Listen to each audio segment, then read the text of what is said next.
sometimes when this happens, artists take like a few years off. They tour, they, take some time off.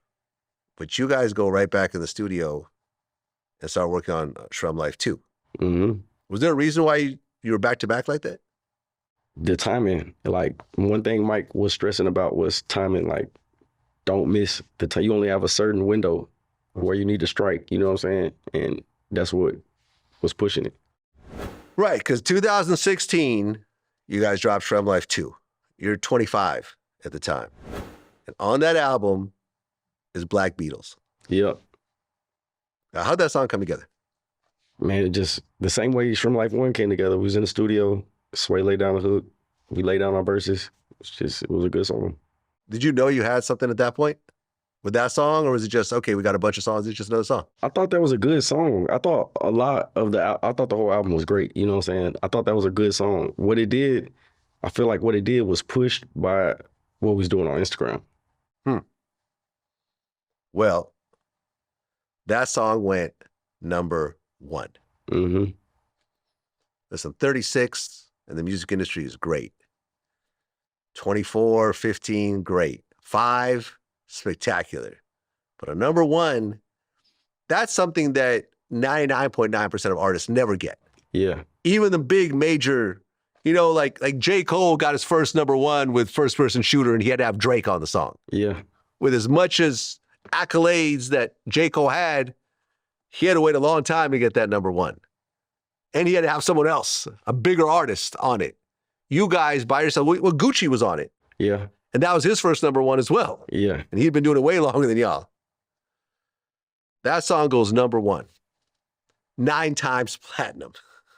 It's probably diamond at this point, right? It's on its way. It's going to be soon. And then came the Mannequin Challenge. Mm-hmm. Was that something you guys did? Man, we did, yeah. We had did that. We had slowed.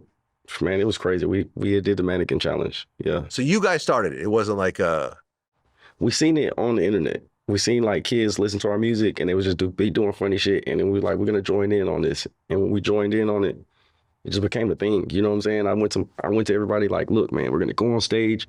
We're just gonna stand fucking still. You know what I'm saying? And that's what we did. Oh, so you guys were doing this at concerts? Yeah, we did it. The first one is at a concert. If you go back and look, the first one that we posted that went super crazy viral, we was at a concert. I had on the yellow coat. I was like this. Some shit. You know what I'm saying? Yeah. I mean, viral challenges are common. I remember when I did the Soulja Boy video, the Soulja Boy challenge became a thing. You know what I mean? And it was great for me because it was my footage, and suddenly everyone's redoing my music video, and they're redoing my interview and so forth. But what you guys did with the Mannequin Challenge went on a whole different hemisphere. Yeah.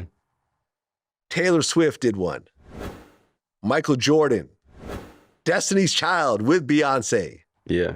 Michelle Obama, LeBron, Bill Gates, Adele, Britney Spears.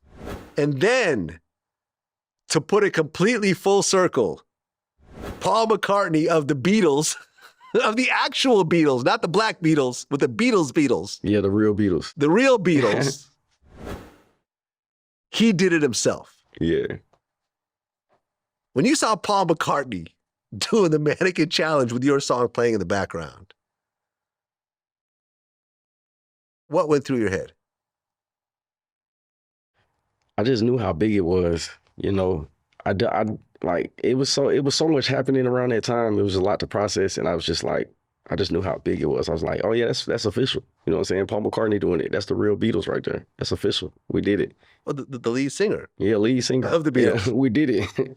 There's only 2 remaining members, him and Ringo Starr. Yeah. So,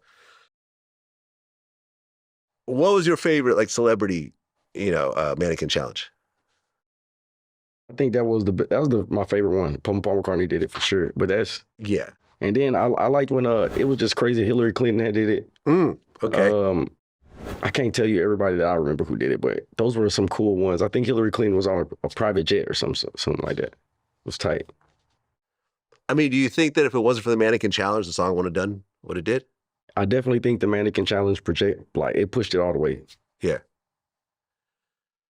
Because the album comes out, goes double platinum, and it goes to number 4. So better than the last album. Yeah. And then a bunch of other singles. Look Alive, double platinum. Swing, 5 times platinum. By Chance. So now you have 2, there's something called the sophomore jinx, where a lot of artists, because usually an artist's first album, it's about 5 years of work or 10 years of work. It's like all their work up to that point, they take all their best stuff, they put it all in that first project, and it's so good because they've been working on it for so long. Yeah. But that second album, usually you got to drop it. You only got about a year to work on it. That's why they call it the sophomore jinx, because if you don't have the talent level, that second album will sound sloppy. Yeah. But you guys did the opposite. That second album ended up doing better than the first album. Yeah, that's crazy. Yeah. Like, what was going on in your life? At this point, the money was coming in? Yeah, money's coming in. We was touring a lot. Seeing the world, it was a lot. It was good.